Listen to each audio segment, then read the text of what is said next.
March 15th, 1943, 2:47 a.m., North Atlantic, 600 nautical miles southwest of Iceland. The sound that haunted Allied nightmares whispered through the black water. The barely perceptible hum of electric motors as Unterseeboot 221 glided 30 feet beneath the surface.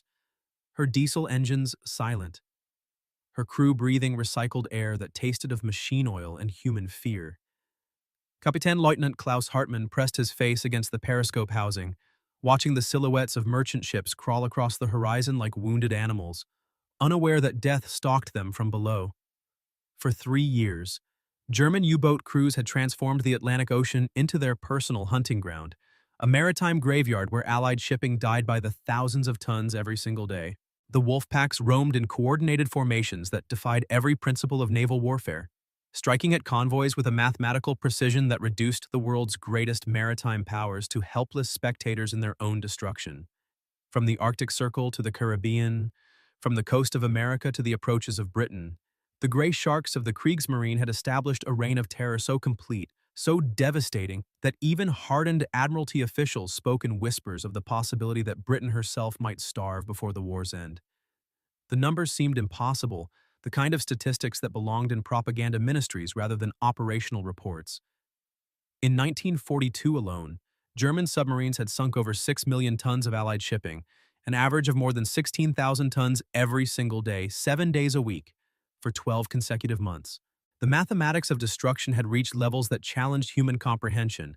1,064 merchant vessels sent to the bottom, taking with them not just steel and cargo, but 5,471 merchant seamen whose bodies would never be recovered from waters too deep and too cold for human survival. Admiral Karl Dönitz, architect of the U-boat campaign, had stood before his staff officers in the concrete bunkers of Lorient and proclaimed what sounded like the ravings of a madman drunk on his own success. "Gentlemen, we are not merely sinking ships," he had declared, his voice carrying the quiet confidence of a man who had calculated victory down to the last torpedo. "We are severing the arteries of an empire. Every ton of steel that goes to the bottom is a ton that will never reach Britain. Every tanker we destroy is 10,000 gallons of fuel that will never power their aircraft. We are conducting industrial warfare on an oceanic scale." The British Admiralty's initial response had been the kind of bureaucratic skepticism that military institutions reserve for claims that challenge their fundamental assumptions about the nature of warfare itself. "Impossible," First Sea Lord Sir Dudley Pound had muttered when the first casualty reports arrived at the Admiralty building in Whitehall. "No submarine force in history has achieved anything approaching these numbers. The Germans are either lying to themselves or lying to us." Admiral Sir Percy Noblemuys, commanding Western approaches, had been even more dismissive in his assessment of German capabilities. "Wolfpack tactics are a desperate gamble by a navy that lacks the surface vessels to fight us properly. Give us 6 months and we'll hunt them down like the vermin they are." But the evidence accumulated with the relentless persistence of an avalanche-gathering mass as it descended a mountainside. Radio intercepts from German naval headquarters revealed coordination between submarine commanders that operated on a scale previously thought impossible for vessels operating hundreds of miles apart in the trackless expanse of the Atlantic. Survivors pulled from lifeboats spoke of attacks that came in waves, with one U-boat striking a convoy's escorts, while others positioned themselves to slaughter the scattered merchant vessels like wolves separating sheep from the protection of shepherds. Intelligence reports from captured German documents showed production schedules for Type 7 and Type 9 submarines that indicated construction rates approaching industrial mass production. The Wolfpack system that Dönitz had perfected represented a fundamental reimagining of submarine warfare, transforming what had traditionally been a weapon of individual stealth into an instrument of coordinated destruction that operated according to principles borrowed from factory production lines. Each U-boat flotilla received detailed intelligence about Allied convoy routes from a network of listening posts that stretched from Norway to occupied France. Information processed through cipher machines and radio networks that allowed submarine commanders to position themselves with the precision of workers on an assembly line. The Atlantic Ocean had become a killing field organized according to the same industrial principles that governed aircraft factories and tank production facilities. Hartmann adjusted his periscope and counted the targets spread across 2 miles of ocean. 14 merchant vessels accompanied by 4 escorts. Their running lights blacked out, but their silhouettes clearly visible against the star-filled sky. His hydrophone operator had identified the distinctive engine signatures of American Liberty ships, those mass-produced cargo vessels that represented everything the Germans hoped to destroy: industrial capacity transformed into floating targets. Democracy's assembly lines made vulnerable to totalitarian precision. In 30 minutes, when the other boats of his wolfpack had reached their assigned positions, the slaughter would begin according to a timetable as precise as any factory shift. The night belonged to the U-boats, and the mathematics of destruction had reached a level that threatened to tip the balance of the entire war. The technical specifications of German U-boat construction had achieved levels of industrial efficiency that turned submarine warfare into a form of mechanized slaughter operating on factory principles. At the Blohm and Voss shipyards in Hamburg, Passau, workers assembled Type WWII submarines according to modular construction techniques that reduced build times from 18 months to 8 weeks, with each boat rolling off the construction ways carrying 14 torpedoes, a 88mm deck gun, and enough fuel to patrol for 12 weeks without returning to base. The Deutsche Werke yards in Kiel had perfected welding techniques that allowed hull sections to be prefabricated in inland factories and shipped by rail to coastal assembly points, where teams of specialists installed diesel engines capable of 17-knot surface speed and electric motors that could drive the boats underwater for 20 hours at 4 knots. It was the mathematics of industrial death, calculated down to the last rivet and fuel tank. Oberbootsmann Matt Heinrich Weber crouched in the forward torpedo room of U-221, his hands moving with practiced efficiency across the gleaming bronze surface of torpedo number 7. A G-7A steam-driven weapon whose 617-pound warhead contained enough explosive force to crack the hull of any merchant vessel afloat. Around him, 5 other torpedo men performed the same ritual preparation, adjusting depth settings and arming mechanisms with the mechanical precision of factory workers assembling automobiles on Detroit production lines. The air in the compartment carried the distinctive smell of torpedo fuel and lubricating oil, mixed with the human odors of men who had been submerged for 36 hours without access to fresh water for washing. Weber had served on 4 different U-boats during his 3 years in the Kriegsmarine, participating in 27 successful attacks that had sent over 180,000 tons of Allied shipping to the bottom of the Atlantic Ocean. His personal logbook, written in the cramped handwriting of a man educated in technical schools rather than universities, recorded the systematic destruction of cargo vessels with the same attention to detail that accountants brought to balance sheets. March 3rd, Liberty ship, 7,200 tons, sunk in position 41°25 degrees. Cargo manifest included 2,400 tons of steel plate and 1,800 tons of aviation gasoline. March 8th, British tanker, 9,500 tons, torpedoed at 0347 hours, estimated fuel loss 75,000 barrels crude oil. March 12th, American grain ship, 6,800 tons, attacked in convoy HX-229, cargo included 4,200 tons wheat destined for Britain. The systematic nature of U-boat operations extended far beyond individual submarine crews to encompass an intelligence network that transformed the Atlantic Ocean into a carefully surveilled hunting ground where Allied convoys moved according to German timetables rather than British planning. Radio intercept stations along the occupied European coast monitored Allied communications with electronic equipment sophisticated enough to decode routing instructions and predict convoy movements days in advance. Weather stations established on remote Arctic islands provided atmospheric data that allowed U-boat commanders to position themselves in areas where storms and fog would provide additional concealment from Allied aircraft patrols.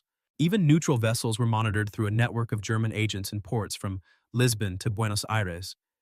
Their cargo manifests and departure times transmitted to submarine headquarters through cipher systems that reduced merchant shipping to columns of numbers in operational reports. Kapitän Lieutenant Hartmann studied the tactical display in U-221's control room, where colored pins marked the positions of 7 other submarines from his wolfpack. Their locations updated every 4 hours through brief radio transmissions that lasted less than 30 seconds. The coordination required for such operations demanded communication systems that functioned with the reliability of telephone networks connecting factory departments, but operated across thousands of square miles of ocean where the slightest technical failure could mean the difference between a successful attack and a missed opportunity that might not recur for weeks. Each U-boat carried radio equipment capable of transmitting coded messages to headquarters in Lorient, where staff officers plotted submarine positions on charts that covered the entire North Atlantic, repositioning wolfpacks like chess pieces moved by players who could see the entire board. "Herr Cologne," whispered Oberleutnant Zur C. Martin Kessler, U-221's executive officer. his voice barely audible above the electric motor's hum. Hydrophones report bearing changes on the escort vessels. The destroyers are beginning their night patrol pattern. Kessler had graduated from the Naval Academy at Murvik with the second highest marks in his class. But 3 years of submarine warfare had transformed his theoretical knowledge of naval tactics into practical expertise in the systematic destruction of merchant shipping. His personal record included participation in attacks that had sunk 43 Allied vessels, making him part of a generation of German naval officers whose professional success was measured entirely in terms of tonnage sent to the ocean floor. The mathematical precision of wolfpack attacks reflected industrial planning principles that treated submarine warfare as a form of assembly line production where individual U-boats functioned as specialized components in a larger manufacturing process designed to produce ship sinkings on a predictable schedule. Intelligence officers at submarine headquarters analyzed shipping patterns with the same statistical methods that factory managers used to optimize production schedules, identifying convoy routes where the ratio of targets to escorts favored submarine attacks. Weather analysts provided forecasts that allowed wolfpack commanders to position their boats in areas where atmospheric conditions would maximize their tactical advantages while minimizing the effectiveness of Allied countermeasures. Even torpedo expenditure was calculated according to industrial efficiency standards that required each submarine to achieve specific tonnage-to-torpedo ratios that measured combat effectiveness in terms of mathematical formulas. The night attack on convoy HX-229 would demonstrate the evolution of submarine warfare from individual stealth operations into coordinated industrial destruction that operated according to factory principles applied to oceanic killing fields. The convoy HX-229 stretched across 12 miles of North Atlantic darkness like a mechanical constellation crawling toward its own destruction. 42 merchant vessels carrying 160,000 tons of cargo that represented 6 months of American industrial production compressed into a single tactical formation.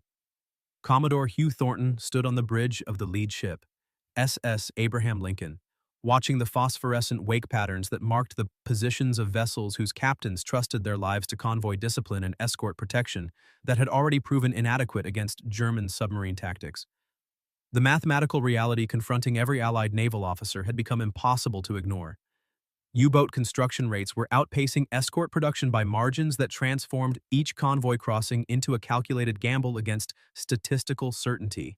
The escort force assigned to protect HX-229 represented everything that was wrong with Allied anti-submarine warfare in March 1943. 4 destroyers and 6 corvettes whose combined firepower and detection capabilities had been designed to counter individual submarine attacks, rather than coordinated wolfpack operations that struck from multiple directions simultaneously. HMS Volunteer, the escort group's flagship, carried ASDIC sonar equipment capable of detecting submerged submarines at ranges up to 2,500 yards under ideal conditions. But German tactical doctrine now emphasized surface attacks that rendered underwater detection systems useless until after torpedoes had already been fired.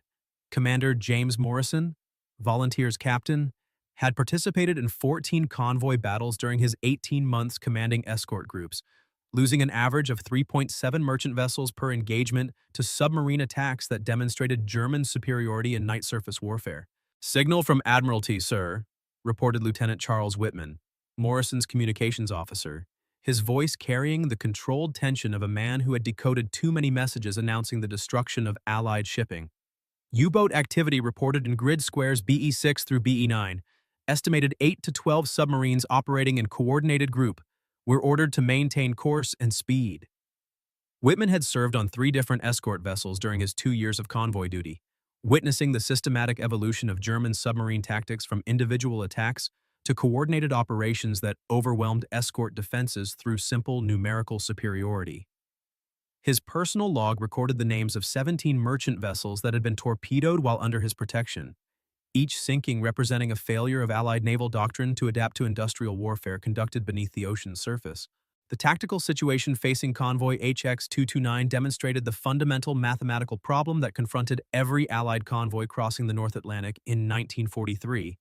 German submarine production had reached levels that allowed Donitz to position wolfpacks along every major shipping route, creating overlapping patrol zones where merchant vessels faced almost certain attack regardless of routing decisions made by convoy planners. Intelligence reports indicated that German shipyards were completing new U-boats at a rate of 25 per month, with each submarine carrying enough torpedoes and fuel to sink an average of 6 merchant vessels per patrol before returning to base for resupply and refit.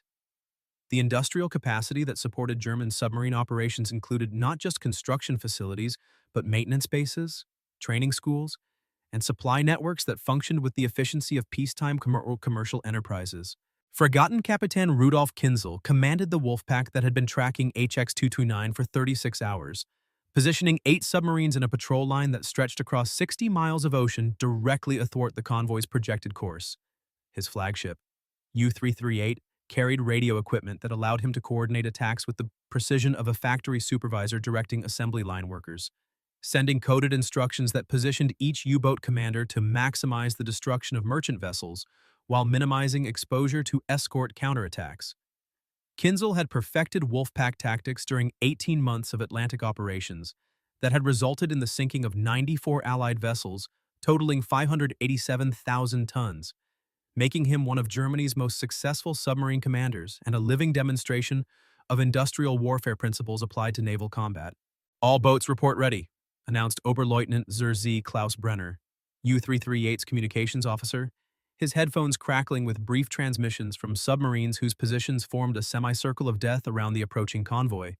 U-221 is in position bearing 280, U-405 reports contact bearing 315, U-592 has identified the escort pattern. Brenner had coordinated 47 successful Wolfpack attacks during his service as Kinzel's communications specialist, developing signal procedures that allowed submarine commanders to share tactical information with the speed and precision of telephone conversations between office workers. His cipher codebook contained over 400 preset messages that reduced complex tactical situations to 4-digit number groups that could be transmitted and decoded in less than 2 minutes.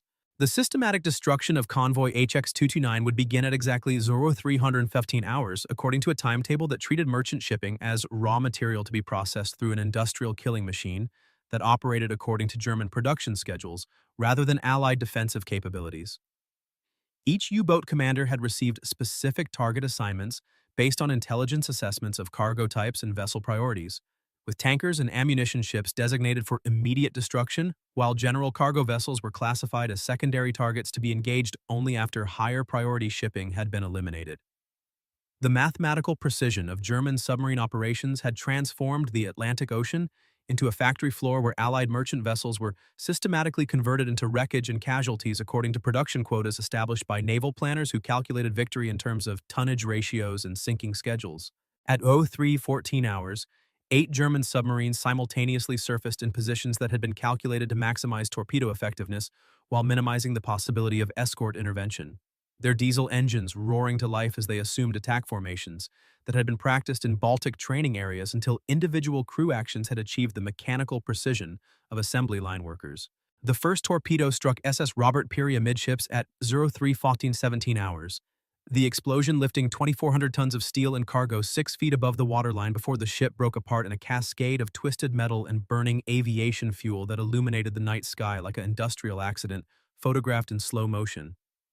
Captain Lieutenant Hartmann watched through U-221's periscope as the Liberty ship's hull plates peeled away from her frame like orange rind stripped from fruit. Her cargo of P-51 fighter aircraft tumbling into the Atlantic as 37 merchant seamen discovered that their lifeboat drill preparations had been inadequate for the reality of drowning in water cold enough to kill an unprotected human being in 12 minutes. The systematic destruction of convoy HX-229 had begun according to a mathematical timetable that reduced Allied shipping to industrial waste products processed through German torpedo tubes. Within 6 minutes, 4 more merchant vessels had been torpedoed by submarines that attacked from positions carefully calculated to exploit gaps in the escort screen. Their commanders firing spreads of 3 torpedoes at targets whose cargo manifests had been analyzed by intelligence officers who understood that sinking a tanker carrying 75,000 barrels of aviation gasoline created more strategic damage than destroying 2 general cargo ships of equivalent tonnage. SS Walter Q. Gresham, loaded with 6,800 tons of steel plate destined for British aircraft factories, took 2 torpedo hits that opened her hull like a sardine can, flooding her engine room with seawater that extinguished her boiler fires and left 41 crew members to abandon ship in darkness made absolute by the failure of emergency lighting systems. The mathematical precision of Wolfpack attacks reflected German understanding that merchant shipping represented industrial capacity in floating form, vulnerable to destruction by weapon systems that had been designed according to factory production principles. Commander Morrison aboard HMS Volunteer found himself confronting a tactical situation that invalidated every principle of convoy defense that had been developed during 3 years of escort duty. Watching his radar screen populate with submarine contacts that appeared faster than his destroyer's gun crews could engage individual targets. "All escorts, emergency turn to port," he ordered through his radio telephone. Knowing that conventional anti-submarine tactics had become obsolete when faced with coordinated attacks by 8 submarines operating on the surface where their diesel engines gave them speed advantages over most escort vessels. Illuminate with Starshell. Engage any submarine contact with main armament. Morrison had commanded escort groups through 23 convoy battles, but the systematic nature of the attack on HX-229 demonstrated German tactical evolution beyond anything he had previously encountered.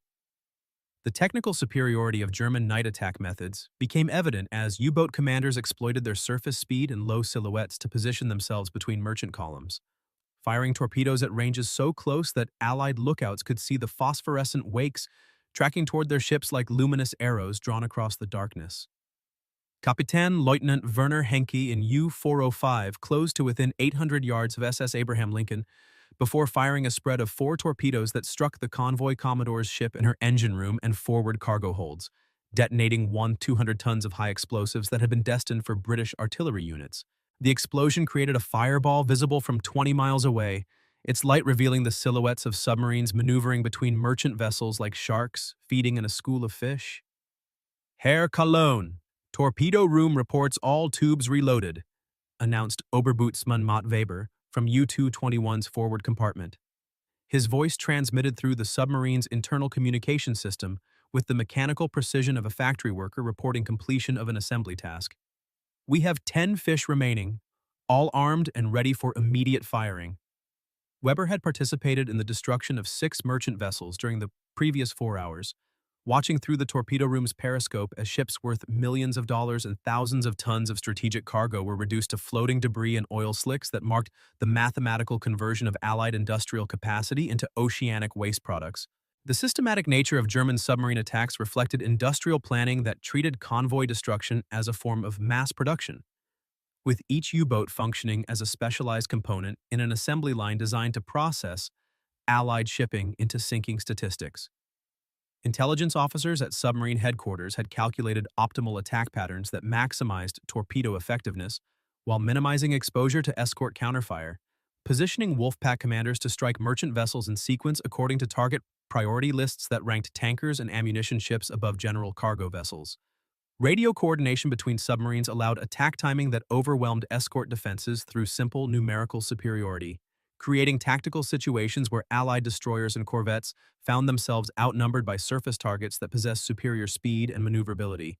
The mathematical destruction of convoy HX-229 continued with industrial efficiency as German submarines systematically eliminated merchant vessels according to predetermined target lists, their commanders reporting successful attacks through coded radio transmissions that reduced Allied shipping losses to statistical data processed by staff officers who calculated submarine warfare effectiveness in terms of tonnage per torpedo ratios. By 0400 hours, 11 merchant vessels had been sunk or damaged beyond salvage, taking with them 78,000 tons of cargo and 284 merchant seamen whose bodies would join the thousands of Allied casualties already resting on the Atlantic Ocean floor. The night belonged to the U-boats, and industrial mathematics had proven that coordinated submarine attacks could achieve destruction rates that challenged the entire Allied war effort.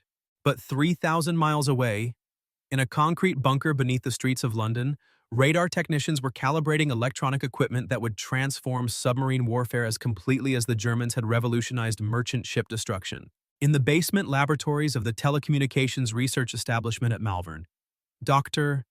Robert Watson Watt stared at an oscilloscope screen that displayed electronic signatures no German submarine commander had ever imagined possible.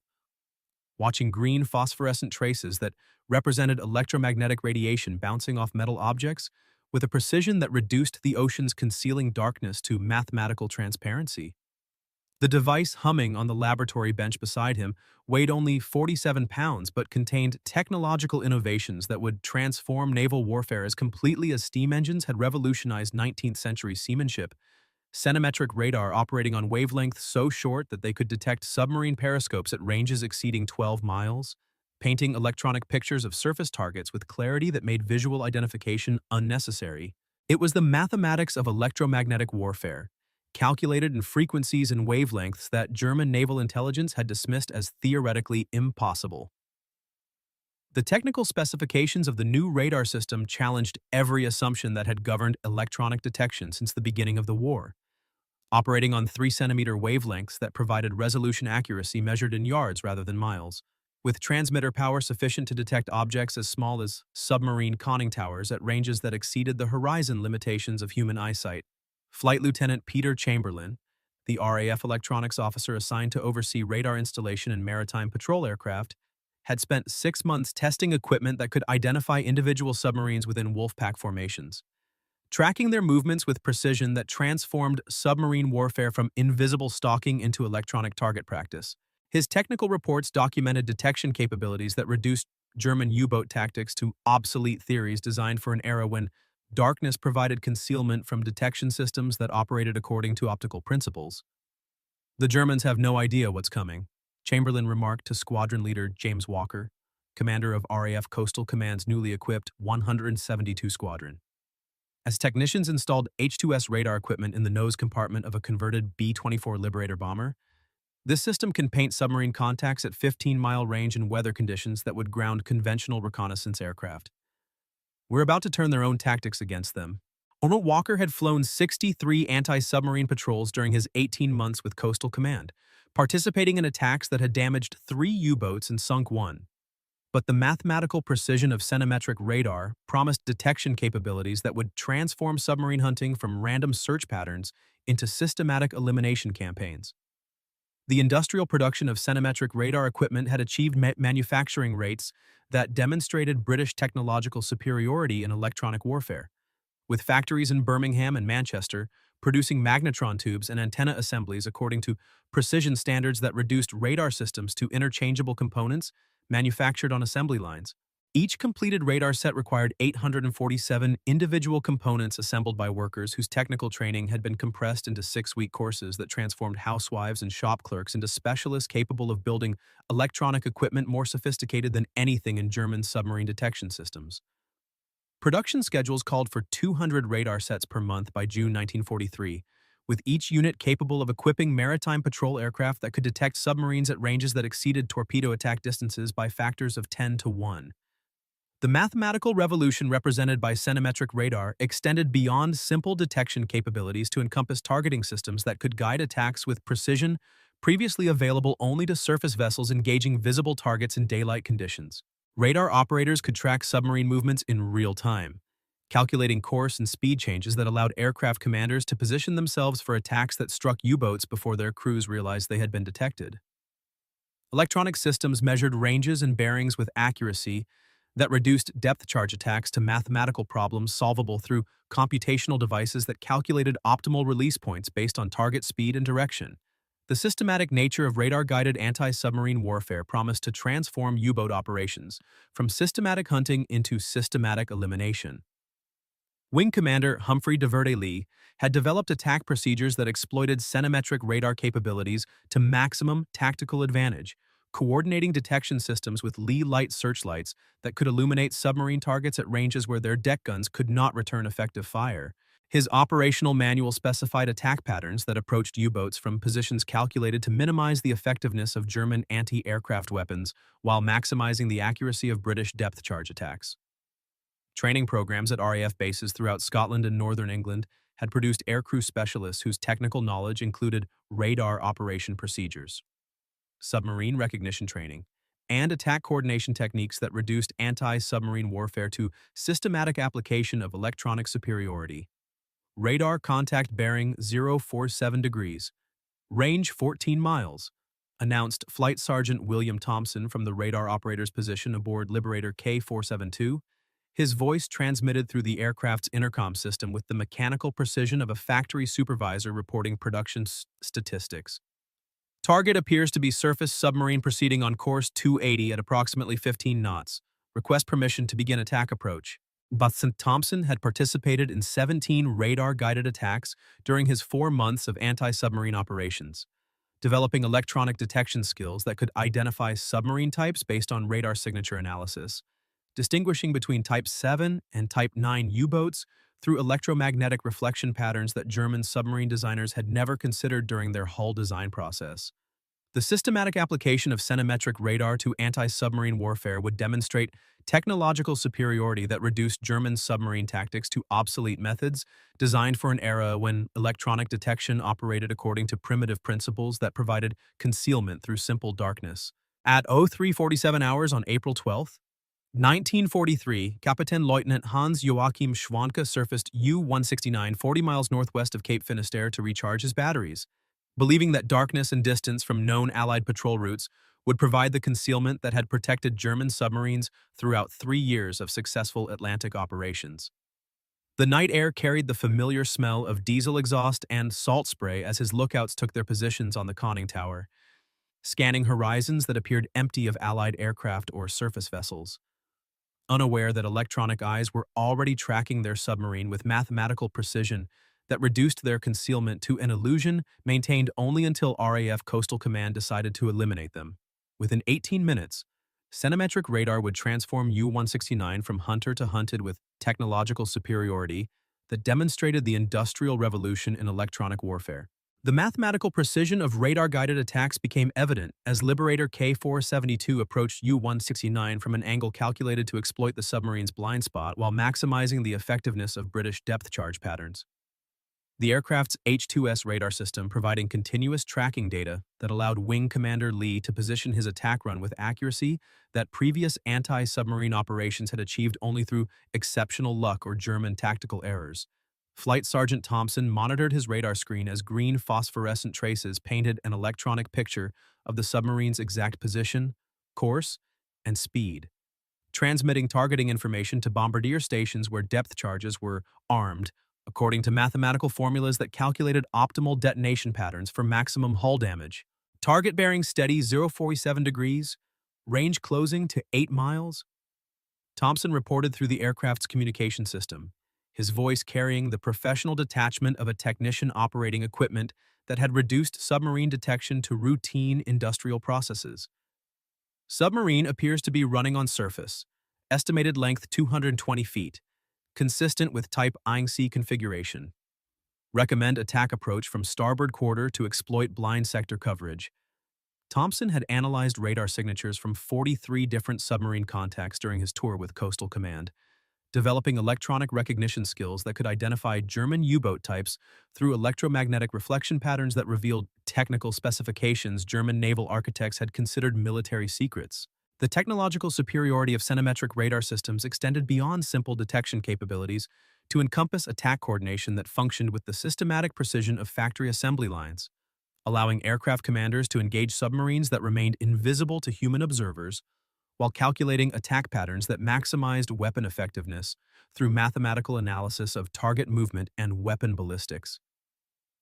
Radar operators could track submarine crash dive sequences in real time, measuring the time intervals between surface detection and complete submersion that allowed aircraft to position depth charge attacks for maximum probability of hull rupture. Electronic systems provided range and bearing data accurate enough to guide bombing runs that struck submarines before their crews completed emergency dive procedures. U-169's lookouts detected the approaching Liberator at a range of 3 miles. Their shouts of "aircraft alarm!" triggering crash dive procedures that had been drilled to mechanical perfection during months of Baltic Sea training. But the mathematical reality of centimetric radar made concealment through submersion irrelevant, when electronic detection could track submerged submarines through electromagnetic reflection from periscope masts and snorkel equipment.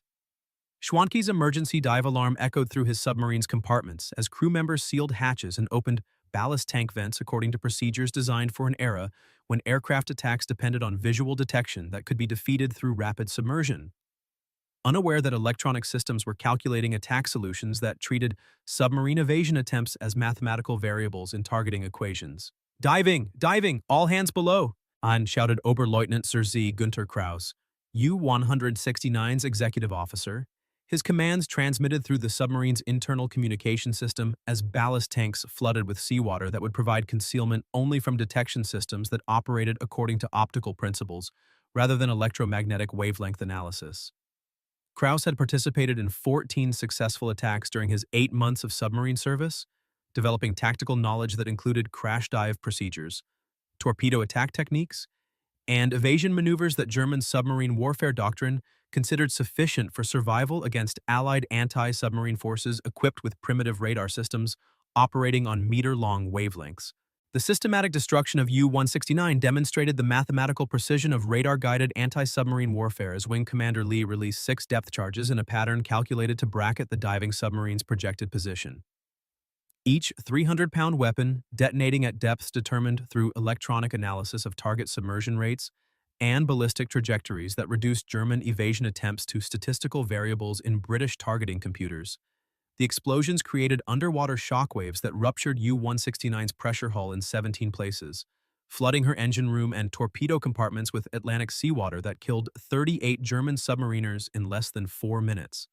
The mathematical revolution in electronic warfare had achieved its first systematic demonstration of technological superiority that reduced German submarine tactics to obsolete theories designed for pre-radar naval combat.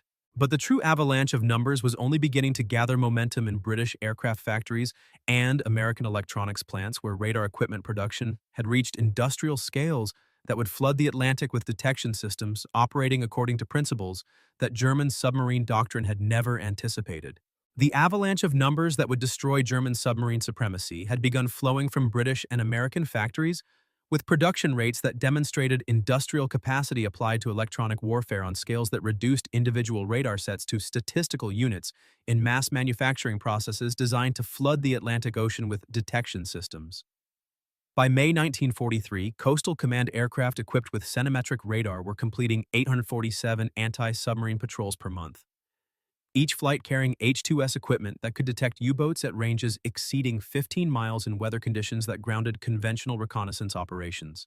American factories in Massachusetts and Connecticut were producing magnetron tubes at rates of 2 to 340 units per month, with each tube capable of generating radar pulses powerful enough to illuminate submarine targets through electromagnetic radiation that penetrated darkness, fog, and storm conditions that had previously provided concealment for German wolfpack operations. The mathematical precision of Allied radar production demonstrated industrial superiority that reduced electronic warfare to assembly line processes operating according to factory principles applied to military technology. With 14,600 workers in Birmingham producing antenna assemblies, while 8,900 technicians in Manchester assembled transmitter units, and 12,300 specialists in Glasgow manufactured receiver components that were shipped to aircraft modification centers where installation teams could equip maritime patrol bombers with radar systems in less than 18 hours.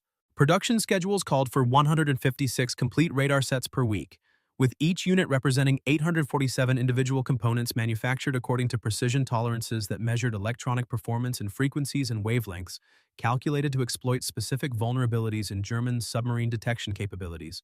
Squadron leader Michael Henderson commanded RAF Coastal Command's 120 Squadron from Reykjavik, WWII, coordinating radar-equipped aircraft that had achieved submarine detection rates of 3.7 contacts per patrol during April 1943, compared to 0.8 contacts per patrol for aircraft equipped with conventional search equipment.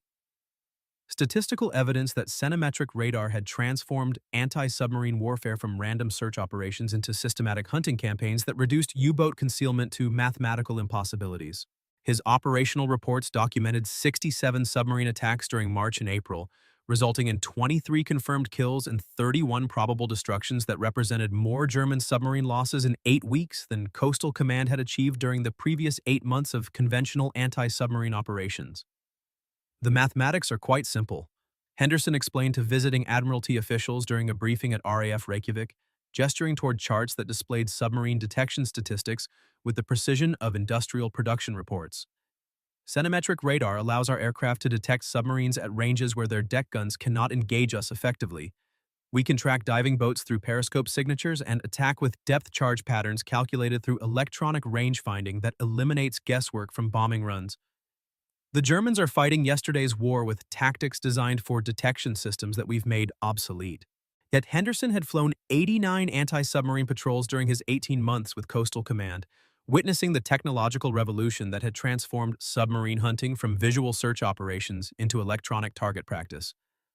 The systematic application of radar technology to convoy protection had achieved mathematical results that invalidated German submarine tactics through statistical demonstrations of Allied technological superiority, with radar-equipped escort groups achieving merchant vessel survival rates of 94.6% during May 1943 compared to 73.2% survival rates for convoys protected by escorts equipped with conventional detection systems.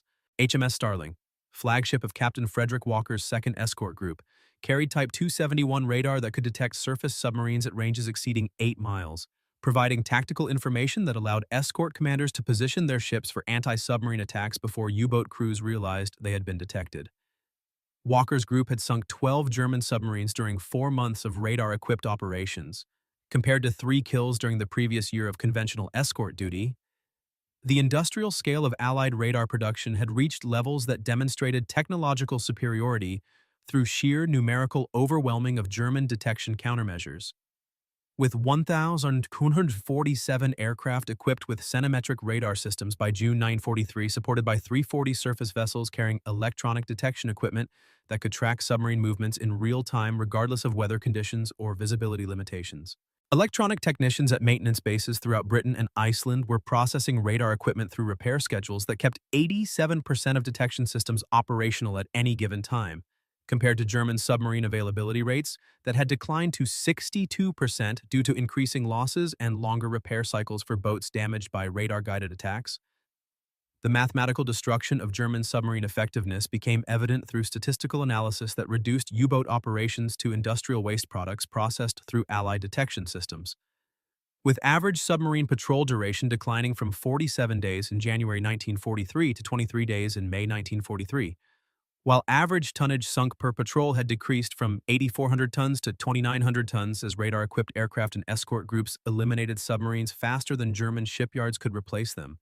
Intelligence reports indicated that German submarine training schools were reducing instruction periods from 6 months to 10 weeks to maintain crew replacement rates, producing submariners whose technical knowledge was inadequate for operations against Allied forces, equipped with electronic detection systems that functioned according to principles that German naval doctrine had never anticipated.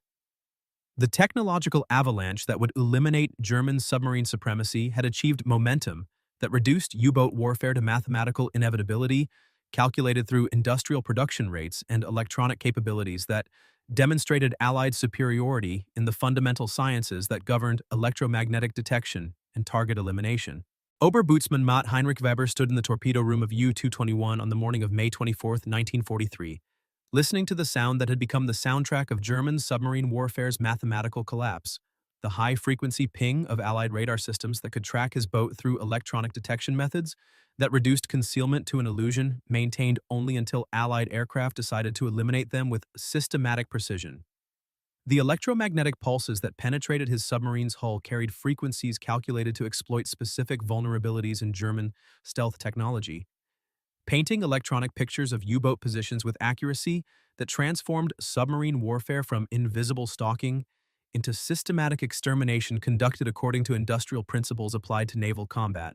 The mathematical reality confronting German submarine operations had become impossible to ignore through statistical evidence that reduced U-boat effectiveness to industrial waste products processed through Allied detection systems, operating according to electronic principles that German naval intelligence had dismissed as propaganda, until radar-guided attacks achieved destruction rates that invalidated 3 years of submarine tactical development. During May 1943, German submarines had sunk 264,852 tons of Allied shipping, while losing 43 U-boats to radar-equipped aircraft and escort groups, achieving a negative tonnage ratio that demonstrated the mathematical impossibility of continuing submarine warfare against opponents equipped with centimetric detection systems that could track submerged boats through electromagnetic signatures invisible to human observers. Admiral Karl Dönitz received the statistical reports in his concrete bunker at Lorient, studying casualty figures that challenged every assumption about submarine warfare effectiveness that had governed German naval strategy since 1939, watching his carefully calculated victory margins collapse through Allied technological superiority that reduced wolfpack tactics to obsolete methods designed for an era when darkness provided concealment from detection systems operating according to optical rather than electromagnetic principles. "Gentlemen," he announced to his staff officers during the morning briefing of May 25, 1943, his voice carrying the quiet desperation of a commander whose mathematical calculations had been invalidated by scientific advances he had failed to anticipate. "The enemy has achieved technological superiority that makes our current tactics mathematically impossible. We are losing submarines faster than our shipyards can replace them." Bam, dam, miin, an. Fregattenkapitan Rudolf Kinzel, whose Wolfpack had achieved such devastating success against convoy HX-229 just 2 months earlier, found himself commanding only 3 operational submarines from his original force of 8 boats. The others eliminated by radar-guided attacks that had demonstrated Allied detection capabilities operating according to principles that German submarine warfare doctrine had considered theoretical impossibilities. His operational reports documented the systematic destruction of German submarine effectiveness through electronic warfare that reduced U-boat concealment to mathematical problems solvable through computational analysis of electromagnetic radiation patterns reflected from metallic objects moving through seawater according to predictable physical laws. "The British have radar equipment that can detect our periscopes at ranges exceeding our torpedo attack distances." Kinzel reported through coded radio transmissions that were themselves intercepted by Allied listening posts equipped with direction-finding equipment sophisticated enough to calculate submarine positions through triangulation methods that reduced German communication security to transparent operational intelligence. "We are being hunted by aircraft that can track our movements in weather conditions that ground conventional reconnaissance operations. The technological balance has shifted beyond our capability to compensate through tactical modifications." Kinzel had commanded successful submarine operations for 18 months, but the mathematical precision of Allied detection systems had transformed his boats from hunters into hunted prey, tracked by electronic systems that functioned with industrial reliability.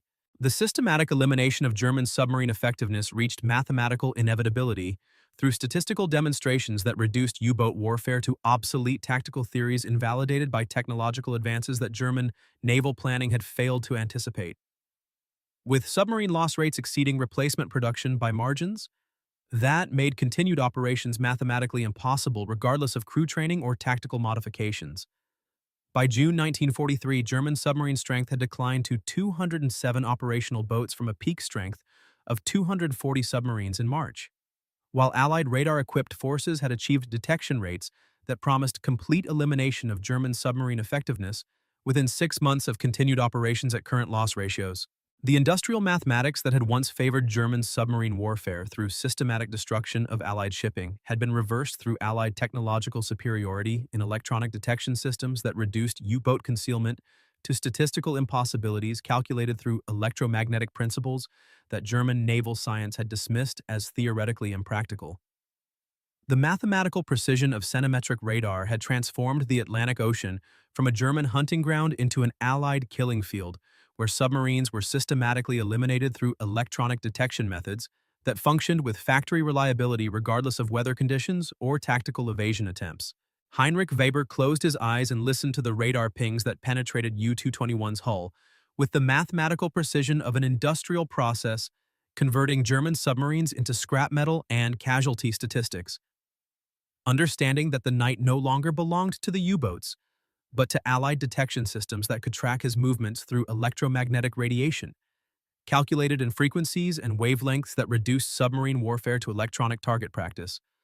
The sound that had once meant safety in darkness now announced systematic elimination through technological superiority that demonstrated the industrial inevitability of electronic warfare applied to oceanic combat.